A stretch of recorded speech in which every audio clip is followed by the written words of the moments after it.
राधे राधे मेरे प्यारे भाइयों बहनों माताओं व बंधुओं, संस्कार की बातें चैनल में आपका स्वागत है। बंधुओं, आज मैं आपको श्रवण करवाने जा रही हूँ आमलकी एकादशी व्रत कथा, पूरन पूजा विधि और व्रत का पारण समय कब रहेगा। बोलो विष्णु भगवान की जय, लक्ष्मी माता की जय। आमलकी एकादशी व्रत कथा। होलिका दहन के 4 दिन पूर्व फागुन के शुक्ल पक्ष की इस एकादशी का नाम आमलकी एकादशी है। इन दिनों आंवले के वृक्ष में भगवान विष्णु का निवास रहता है, इसलिए आंवले के वृक्ष के नीचे बैठकर भगवान की पूजा करने और आंवले खाने दान करने का विशिष्ट महत्व है। ब्रह्म ऋषि वशिष्ठ और महाराज मानधाता के मध्य संवाद के रूप में है एकादशी व्रत की कथा। त्रेता युग में एक दिन महाराज मानधाता ने ब्रह्म ऋषि वशिष्ठ से अनुरोध किया, हे मुनिवर, यदि आप मुझसे प्रसन्न हैं तो कृपा पूर्वक मुझे ऐसा कोई व्रत बताएं जिसको करने से मेरे सब प्रकार का कल्याण हो। महर्षि वशिष्ठ ने उत्तर दिया, हे राजन, यो तो सभी व्रत उत्तम हैं, परंतु इनमें सर्वोत्तम है आमलकी एकादशी व्रत। फागुन मास के शुक्ल पक्ष की इस आमलकी एकादशी का व्रत करने से सभी पाप नष्ट हो जाते हैं। इस व्रत को करने से 1000 गायों के दान के बराबर पुण्य प्राप्त होता है। इस बारे में एक कथा मैं आपको श्रवण करवाने जा रहा हूँ। वैदिक नामक एक नगर में ब्राह्मण, क्षत्रिय, वैश्य और शूद्र चारों वर्णों के परिवार आनंद पूर्वक रहा करते थे। वहां पर सदैव वेद ध्वनि गूंजा करती थी। पापी, दुराचारी तथा नास्तिक कोई भी न था। उस नगर में चैत्ररथ नाम का चंद्रवंशी राजा राज्य करता था। सभी नगरवासी भगवान विष्णु के परम भक्त थे और सभी नियम पूर्वक एकादशियों का व्रत किया करते थे। प्रत्येक वर्ष के समान फागुन मास के शुक्ल पक्ष की आमलकी एकादशी आई। उस दिन राजा, प्रजा, बाल, वृद्ध सब ने हर्षपूर्वक व्रत किया। राजा अपनी प्रजा के साथ मंदिर में जाकर कुंभ स्थापित करके धूप, दीप, नैवेद्य, पंचरत्न आदि से आंवले का पूजन करके इस प्रकार स्तुति करने लगा, हे धात्री, आप ब्रह्मा जी द्वारा उत्पन्न हुए हो और समस्त पापों का नाश करने वाले हो, अतः आपको नमस्कार है। अब आप मेरा अधर्य स्वीकार करें। आप रामचंद्र जी द्वारा सम्मानित हो। मैं आपसे प्रार्थना करता हूँ कि आप मेरे समस्त पापों को समूल नष्ट करें। मंदिर में सब ने रात्रि को जागरण किया। रात के समय वहां एक बहेलिया आया जो अत्यंत पापी और दुराचारी था। वह अपने कुटुंब का पालन जीव हिंसा करके किया करता था। उस दिन उसे कोई शिकार ना मिला, अतः निराहार रहना पड़ा। भूख और प्यास से अत्यंत व्याकुल वह बहेलिया मंदिर के एक कोने में बैठ गया और विष्णु भगवान तथा एकादशी महात्म की कथा सुनने लगा। इस प्रकार अन्य मनुष्यों की भांति उसने भी सारी रात जाग कर बिता दी। प्रातः काल घर आकर उसने भोजन किया। कुछ समय बाद उस बहेलिये की मृत्यु हो गई। आमलकी एकादशी का व्रत और जागरण करने के कारण अगले जन्म में उस बहेलिये ने राजा विदुर के घर जन्म लिया। उसका नाम वसुरथ रखा गया। युवा होने पर वह चतुरंगिनी सेना और धन धान्य से युक्त होकर 10,000 ग्रामों का पालन करने लगा। वह तेज में सूर्य के समान, कांति में चंद्रमा के समान, वीरता में भगवान विष्णु के समान और क्षमा में पृथ्वी के समान था। वह अत्यंत धार्मिक, सत्यवादी, कर्मवीर और विष्णु भक्त राजा बना। प्रजा का समान भाव से पालन, यज्ञ करना, दान देना उसका नित्य का कर्तव्य था। एक दिन राजा वसुरथ शिकार खेलने के लिए वन में गए। देव योग से वह मार्ग भूल गया और रात्रि हो जाने पर उसी वन में एक वृक्ष के नीचे सो गया। थोड़ी देर बाद पहाड़ी मलेच्छ वहां आए और राजा को अकेला देखकर मारो मारो की आवाजें लगाते हुए वसुरथ की ओर दौड़े। वे मलेच्छ कहने लगे, इसी दुष्ट राजा ने हमारे माता पिता, पुत्र पुत्र आदि अनेक संबंधियों को मारा है तथा देश से निकाल दिया है, अतएव इसको अवश्य मारना चाहिए। ऐसा कहकर वे म्लेच्छ अस्त्रों पर प्रहार करने लगे। अनेक अस्त्र शस्त्र राजा के शरीर पर गिरते ही नष्ट हो जाते और उनका वार पुष्पों के समान प्रतीत होता। अब उन मलेच्छों के अस्त्र शस्त्र उल्टा उन्हीं पर प्रहार करने लगे, जिससे वे घायल होने लगे। उसी समय राजा को भी मूर्छा आ गई। उस समय राजा के शरीर से एक दिव्य स्त्री उत्पन्न हुई। वह स्त्री अत्यंत सुंदर वस्त्रों और आभूषणों से अलंकृत थी, मगर उसकी भृकुटी टेढ़ी मेढ़ी थी और आंखों से लाल लाल अग्नि निकल रही थी। वह स्त्री मलेच्छों को मारने दौड़ी और थोड़ी ही देर में उसने सब मलेच्छों को काल के गाल में पहुंचा दिया। जब राजा सोकर उठा तो इन मलेच्छों को मरा हुआ देखकर सोचने लगा, इन शस्त्रों को किसने मारा है। वह ऐसा विचार कर ही रहा था कि तभी आकाशवाणी हुई, हे राजा, इस संसार में विष्णु भगवान के अतिरिक्त कौन तेरी सहायता कर सकता है। इस आकाशवाणी को सुनकर राजा अपने नगर को चल आया, सुखपूर्वक राज्य करने लगा। महर्षि वशिष्ठ जी बोले, हे राजन, यह आम्लकी एकादशी के व्रत का प्रभाव था।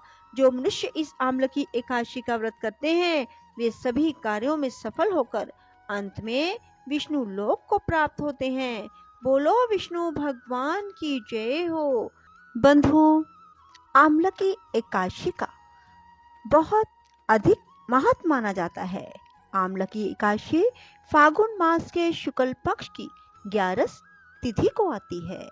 बंधुओं, आम्लकी का अर्थ है आंवला। इस दिन भगवान विष्णु की पूजा के साथ साथ आंवले के वृक्ष की पूजा का भी विधान माना जाता है।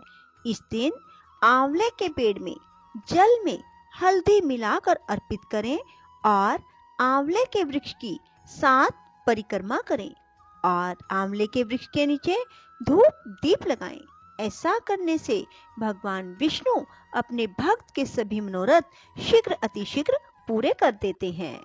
बंधुओं, आम्लकी एकादशी 2023 में 3 मार्च को रखी जाएगी। वैसे तो आम्लकी एकादशी 2 मार्च को सुबह 6:38 पर शुरू हो रही है और 3 मार्च को सुबह 9:02 पर समाप्त हो रही है। परंतु बंधुओं, उदय तिथि में ही एकादशी व्रत किया जाता है, जो कि उदय तिथि 3 मार्च को पड़ रही है। इसलिए बंधुओं, आम्लकी एकादशी व्रत 3 मार्च को ही रखा जाएगा और एकादशी व्रत का पारण 4 मार्च को सुबह 6:48 से सुबह 9:09 तक किया जाएगा। कहा जाता है, यदि एकादशी व्रत का पारण सही समय पर किया जाए तो उससे एकादशी व्रत का महत्व बहुत अधिक बढ़ जाता है और अधिक पुण्य की प्राप्ति होती है। बंधुओं, आम्लकी एकादशी को आंवला एकादशी और रंग भरी एकादशी के नाम से भी जाना जाता है।